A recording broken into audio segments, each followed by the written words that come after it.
Brilliance Audio presents A Frenzy of Sparks by Kristin Fields, performed by Nicol Zanzarella. Dad, this one's for you. Chapter 1.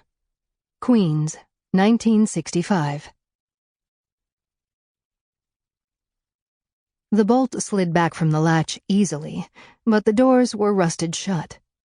Oxidation from water on metal.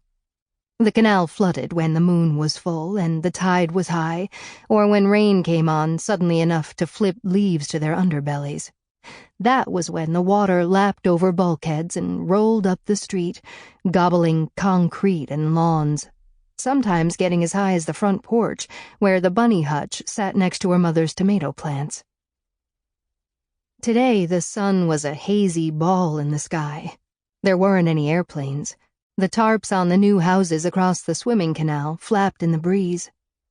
There were only a few minutes until her mother would ask for help before everyone came over for coffee and cake after church, as they did every Sunday.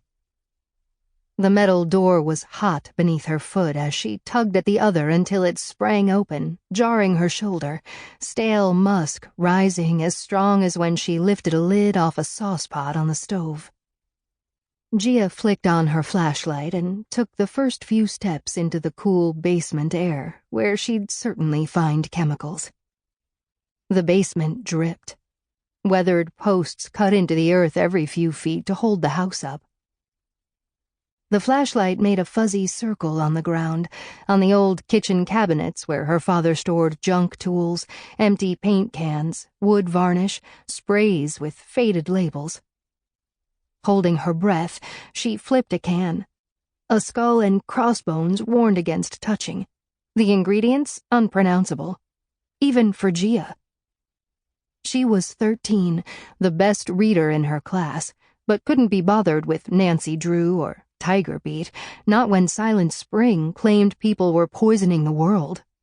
Even the author had died of cancer, which proved chemicals built up in living things until they killed them. It was happening here, right at Mr. Angliotti's house. His wife had died a few years ago, and his 3 grown kids lived on Long Island.